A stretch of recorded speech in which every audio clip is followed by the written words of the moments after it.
Having talked about pH in this section, this is important for math, so we need to learn how to use pH. So pH is also often used in the hospital to figure out if people's blood system is in balance. So it's an important measurement that we use a lot in a lot of applications. So when we have water, it will actually break into pieces that will self-ionize. So let's look at that. When we have water, liquid water, it can break into pieces, hydrogen ion and hydroxide ion. That's called self-ionization. And that's important, and we're going to use this information to help us with math. So water, 1H plus, can break off of this water and jump onto that water and form H3O plus. It could form hydronium and hydroxide ion when it's done. So this is self-ionization of water, and H plus can move from one molecule to another. And how are they, the concentration of H plus in molarity?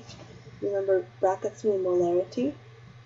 How can that H plus molarity and OH minus molarity be related in water?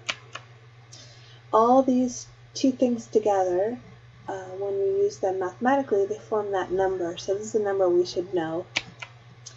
And in neutral solutions, we're going to have H pluses, OH minuses, and most of the water is going to be in this form. But all the water we have on the planet Earth, including the stuff we drink, has a little bit of this in it and a little bit of that in it. So if we look at this ion product constant of water, we have the H plus that popped off, we have OH that's formed, and when we multiply those together for normal water, we get this value. So this is called the ion product constant for water. It's this number. So this is an important number to remember. And we're going to use that fact to help us with other things in acids and bases. So this is an acidic solution. We have hydrochloric acid breaking totally into H plus, and Cl minus is a strong acid. So this is saying that I have this gas, I bubbled it into water, it forms H plus and Cl minus in water still. And we can use acids to do all types of things in real life. We can have bases also dissociate in water, and so if I put sodium hydroxide, which is a strong base, in water, it's going to form Na plus and OH minus ions in water. And so sodium hydroxide, NaOH, is used in a lot of applications as well. So how can we use this Kw number to help us in math problems? So if I know the H plus, I can figure out the OH minus concentration. So I'm going to use that ion product constant for water. Knowing this, I can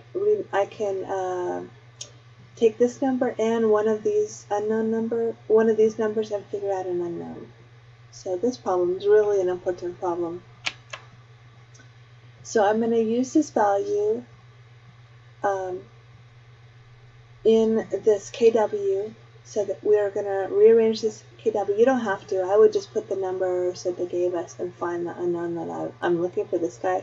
I know what the Kw number is. I know what the H plus is given in this problem, which is that number. And I can put them in here and then solve for the OH. Or you can rearrange the equation like they did and solve for the OH and then put your values in here, which is what we did here. And this should be your answer.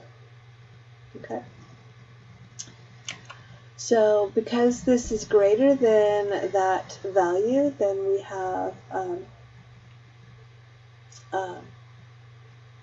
well, I don't like how they explain these results make sense. So this is what I'm looking for. I'm going to ask you what is the OH concentration, and this is what I need you to talk to me and tell me in a math problem. So if you stop at this point, you're good. So here's another one that you can try. And pH is important, and we're going to use pH math, figuring out how to figure out the pH number from the H plus concentration, and know if something's neutral, acidic, or basic. So here is the formula you'll need to be able to be familiar with and use in your calculator. So make sure you can find your log button. put the molarity in there, and then you'll get out a negative value in your answer, but we want to take the negative of the negative. pHs are always a positive number. So pH, if I had my molarity here, I hit the log button, I'm going to see -7, and it's always going to be a negative of a negative. I'm going to get an answer of 7. So this is telling you what to look for if it's acidic or basic. So pure water 7.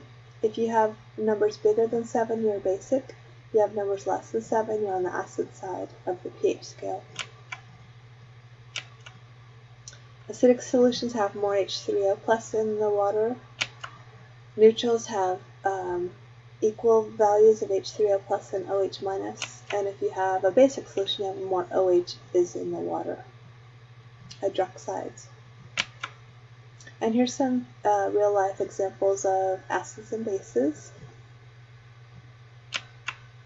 And we can also do something called the POH, where you take the negative log of the OH molarity.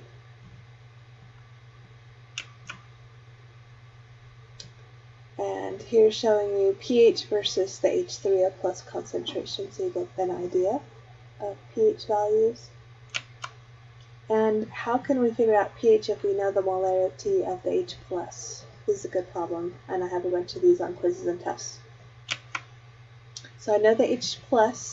If I could use that formula and put this number in there, I can figure out the pH.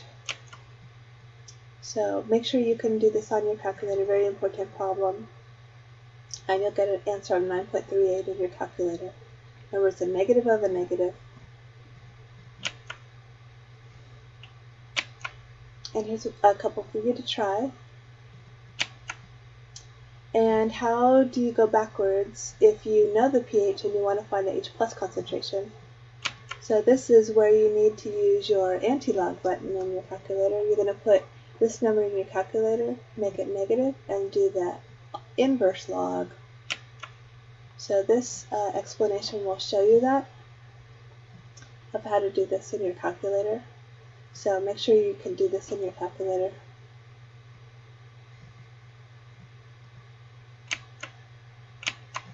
Here's some more for you to try. And we're going to talk about indicators. Sometimes we use these in the lab. These are chemicals that change color based on the pH. So it's useful because it changes color. Phenolphthalein is one we use when we do titrations. It changes from colorless to pink in the 7 to 9 range.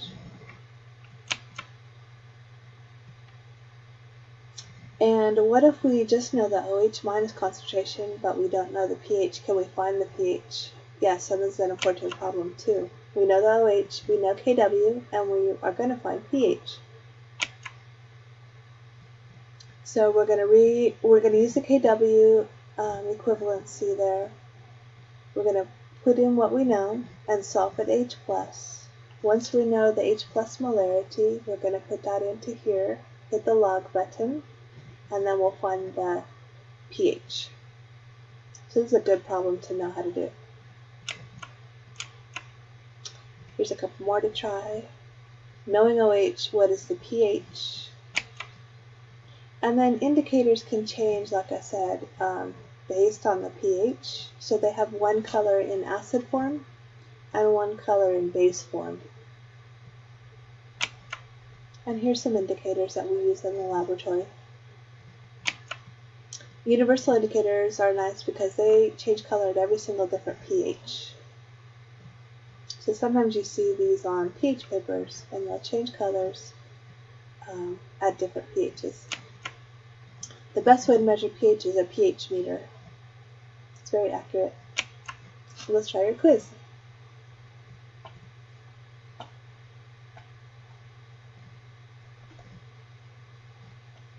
There we go. I was having trouble with my mouse. Okay, if you have OH minus, what's the H plus? So use your KW, pause me, and find out what the H plus concentration is using that KW formula. pause me and then come back for the answer. So there's the answer. Hope we got that one. Let's try this one. Which one is the most basic, knowing the OH minus concentration? So it's the one with the highest number there. So if I know H plus, what is the H? If I know the H plus molarity, what's the pH? So hit that log button and try to find the answer. Pause me and then see if you can do this. Good job. And that's it. So that's a lot of information about pH. Though all those pH problems that I did with you and the OH minus concentration, POH, all important. So make sure you can do all that math. Thank you. Have a good day.